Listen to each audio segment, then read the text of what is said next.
Nobody warned you about this. That is the part that gets me. You can walk into any motorcycle dealership on the planet and they will tell you exactly what a bike costs. They will hand you a price sheet with every number you could ever need: purchase price, tax, registration, insurance premium, estimated fuel costs, maintenance schedule. They will break it down to the penny and hand you a monthly payment plan that fits neatly into a spreadsheet. And every single number on that sheet is a lie. Not because the numbers are wrong, they are perfectly accurate. It is a lie because the real cost of riding a motorcycle is not on that sheet. It is not in any spreadsheet. It cannot be calculated by any accountant on earth. Because the moment you throw a leg over a motorcycle for the first time and twist the throttle, you start paying a price that has absolutely nothing to do with money. And the insane part, the part that no one ever talks about, is that you pay it gladly. Let me give you a picture of what your mornings looked like before you owned a motorcycle. You woke up, you grabbed your keys, your wallet, your phone. You walked to the car, you pressed a button, climate control kicked in, the seat was warm, the radio started playing, coffee was sitting in the cup holder, and you were on the road in under a minute. Now let me paint you a picture of what your mornings look like after.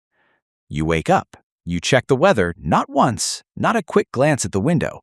You open 3 different apps. You scroll through hourly breakdowns. You study the radar like a general studying a battlefield. You calculate the exact window between the morning dew evaporating and the afternoon clouds building. And only then, once you have determined that the atmosphere is cooperating with your plans, do you begin the ritual. The ritual. Every rider knows the ritual. You pull on armored riding pants that take twice as long as normal trousers. You lace up boots so stiff that walking in them makes you look like a penguin on stilts. You zip a jacket that weighs more than a winter coat and has more armor in it than a medieval breastplate. You slide on gloves that eliminate any possibility of using a touchscreen. And then comes the helmet. You pull it down over your head and strap it under your chin until your cheeks compress and you look like a chipmunk storing walnuts for the winter. You are now ready to leave the house. It has been 11 minutes. Your neighbor left in his Prius 8 minutes ago. He is already at work, sitting at his desk, sipping coffee from a cup that has "World's Best Dad" written on the side, and you are still standing in your driveway, patting your pockets through 4 layers of textile, trying to figure out if you remembered your phone. You did not. It is on the kitchen counter. So you take off the gloves, unstrap the helmet, walk back inside, grab the phone, walk back out, gloves, helmet, strap, again. 14 minutes to leave the house. And right now, reading this, you are smiling because you know exactly what I am talking about, and you also know what happens next. You press that starter button, the engine catches, the entire motorcycle vibrates underneath you like a living thing. You pull in the clutch, click it into gear, and roll out of the driveway. And in the space of about 2 seconds, every single one of those 14 minutes stops mattering. The air hits you, not conditioned air from a vent, real air. Air that smells like damp grass and asphalt and someone's fireplace 3 streets over. The trees along your road have colors that you have never noticed from inside a car. The road surface is alive underneath your tires, feeding you information through the handlebars, through the foot pegs, through the seat. Every crack and patch and painted line is data, and your body is reading it at 60 kilometers per hour without thinking. Your neighbor is sitting in climate-controlled silence listening to a morning talk show. You are breathing the world. You are not commuting. You are experiencing. 14 minutes of preparation, and you wouldn't trade a single one of them. But the ritual is just the appetizer. The weather obsession is the main course. Before you owned a motorcycle, weather was wallpaper. It existed in the background of your life. It was something you commented on with strangers in elevators. Rain meant you grabbed an umbrella. Cold meant you wore a coat. That was the full extent of your relationship with the atmosphere. That relationship is dead now. You killed it the day you bought a bike. The rider version of you has a weather station in your brain that never shuts down. You have opinions about cloud formations. You know what a dew point means. You understand the difference between isolated showers and scattered thunderstorms, and you have genuine emotional reactions to both. You look at a blue sky like a poker player looks at another player's face, with suspicion. Because behind that blue sky, 6 hours away, there is a cold front the size of a country crawling toward your afternoon ride. You checked. You checked 3 times. You have the radar open on your phone right now. Weekends are the worst. Saturday morning hits and you are awake before your alarm, lying in bed with one eye open, thumb scrolling through hourly forecasts like a day trader watching stock prices. Good numbers? You are out of bed, geared up, and out the door before your family even knows you're gone. Bad numbers? You spend the entire day at the window like a dog watching squirrels, refreshing the radar app, hoping the models shift in your favor. Your partner walks by and asks what you're doing. Nothing. You're doing nothing, except dying inside because there's a 45% chance of rain at 3 p.m. and you had a route planned through the mountains that would have been perfect, absolutely perfect, and now the sky is personally attacking your weekend. This is not a hobby. This is a meteorological relationship that consumes 15% of your mental bandwidth on any given day. And then there's what happens when you actually arrive somewhere, because this might be the funniest part of the whole deal. Remember what you used to look like when you walked into a room? Normal, clean, presentable. Your hair was where you left it. Your clothes fit the social context. You blended into a crowd without effort because you looked like a regular person going about a regular day.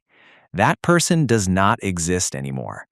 When you arrive somewhere on a motorcycle, you look like you've been shot out of a wind tunnel and dragged through a car wash. Your hair has been compressed into a shape that no barber has ever created on purpose. Flat on top from the helmet padding, wild on the sides from the vent turbulence, slightly damp from 20 minutes of scalp sweat trapped inside a foam shell.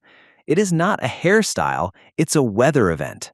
And it is not just the hair. Your face has red lines across the cheeks from the chin strap. Your forehead is a subtle groove from the helmet liner. You look like you just removed a piece of medical equipment. Then there's the outfit. Everyone else in the restaurant is wearing human clothing.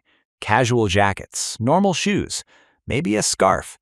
You are standing in the doorway wearing armored pants, boots that were designed for a construction site, and a jacket with a spine protector and reflective panels that makes you look like you're about to direct traffic on a space station.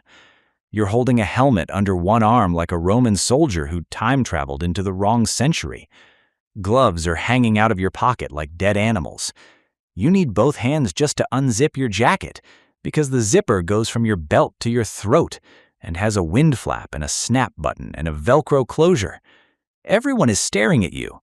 Your date is pretending to check her phone so she does not have to acknowledge that she arrived with a human transformer. And here's the beautiful, honest truth.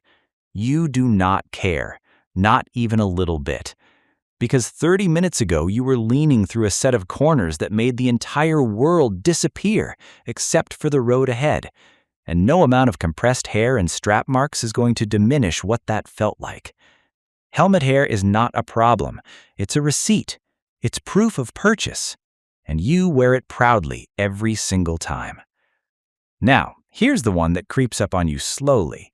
So slowly you don't notice it happening until it's already happened. The distance between you and everyone who doesn't ride. It starts the day you tell your friends you bought a motorcycle. Watch their faces. There's always the same reaction. A pause, a slight widening of the eyes. Then the questions. Is that safe? Do your parents know? Have you heard about Dave from accounting who crashed his scooter in 2004? They will tell you about Dave. Everyone has a Dave. At first, you laugh it off. You explain that you took a course. You explain about protective gear. You change the subject. No big deal. But over time, something shifts. You come back from a ride through the mountains and you are vibrating with adrenaline and gratitude and the pure, stupid joy of being alive. And you try to tell your friends about it and you watch their eyes go blank within 10 seconds. They nod, they say, "That sounds cool," and then they change the subject to the new season of a TV show. They're not being mean. They're not dismissing you. They simply cannot connect to what you're describing because they've never felt it. It's like trying to explain color to someone who sees in black and white. The vocabulary exists, the experience does not. Meanwhile, you pull into a gas station and a stranger on a different motorcycle nods at you, and within 90 seconds you are having the most genuine conversation you have had all week. Chain maintenance, that new tire compound, the road over the pass that has been freshly paved. You have known this person for 2 minutes and you already understand each other better than people you have known for 20 years. A gap opens up. Not intentionally, not dramatically, just a slow, quiet drift between the world that rides and the world that does not. You still love your friends, you still show up to dinners and birthdays and weekend plans, but there is a part of you that lives on the other side of that gap now, and it is the part that feels most like yourself. And underneath all of this, running constantly like background software, there is the awareness. Before you rode a motorcycle, you drove a car the way most people do, casually, checking mirrors when you remembered, drifting through intersections on autopilot, texting at red lights. You were encased in 2,000 kilograms of steel and airbags and crumple zones, and you behaved accordingly. You were comfortable, and comfort breeds carelessness. A motorcycle deletes that comfort permanently. On a bike, you are exposed. There is no steel cage around you, no airbag, no seatbelt. There is only your gear, your skill, and your eyes. And those eyes never stop moving. You scan intersections before you reach them. You watch the front wheels of parked cars for the slightest rotation that means someone is about to open a door. You read the body language of the driver ahead of you through their rear windshield, tracking their head movements, predicting whether they are about to drift into your lane without signaling. You notice oil slicks. You notice manhole covers that turn to ice in the rain. You notice the texture change between old concrete and fresh asphalt, because the grip difference matters when you are leaning a motorcycle at 30 degrees. This awareness rewires you. It does not turn off when you get into a car. You start noticing hazards that passengers do not see. You start braking earlier, scanning further, leaving bigger gaps. You become a dramatically better driver in every vehicle you operate because the motorcycle taught you something that a car never could. The road does not care about you. It does not protect you. It does not forgive you. And respecting that fact makes you sharper, calmer, and more present behind any set of handlebars or any steering wheel. That permanent state of alertness is exhausting. It takes mental energy. It takes focus. It is a tax on your brain that you pay every single ride. And you pay it without a single complaint, because that same awareness is what makes riding feel so alive. That is the paradox. The thing that costs you the most energy is the same thing that gives you the most reward. The danger and the beauty are the same thing. You cannot separate them. The motorcycle demands your full attention, and in return, it gives you the one thing that modern life has made almost impossible to find: presence. Total, complete, undistracted presence. No screen, no notification, no background noise. Just the road, the engine, and your body processing 1,000 inputs per second. It is the closest thing to meditation that does not require sitting still, and it happens automatically every single time you ride. So what is the real cost of riding a motorcycle? It is 11 extra minutes every morning. It is a weather app addiction that borders on clinical. It is helmet hair that no product can fix. It is a slow, invisible gap between you and the non-riding world. It is a permanent state of hyper-awareness that reshapes how you see every road for the rest of your life. It is a heavy bill, no question about it. But every rider pays it, every single one, without hesitation, without regret, and without ever once wishing they had just bought a car instead. Because the thing you get in return for all of that cost is something that no amount of money could ever buy. A feeling so specific, so physical, so completely yours that it does not even have a proper name. The best anyone has ever been able to do is describe it as freedom, but even that word is not big enough. It is the moment you lean into a corner and the world tilts with you. It is the engine vibrating through your hands as you roll on the throttle. It is the smell of pine trees at 80 kilometers per hour. It is the silence inside your helmet when the road is empty and the sun is setting and there is absolutely nowhere you need to be except exactly where you are. That is what the motorcycle costs, and that is what the motorcycle gives back. And the math has never, not once, come out wrong. What part of the bill do you feel the most? Drop it in the comments, because every rider's receipt looks a little different, and I genuinely want to know what is on yours.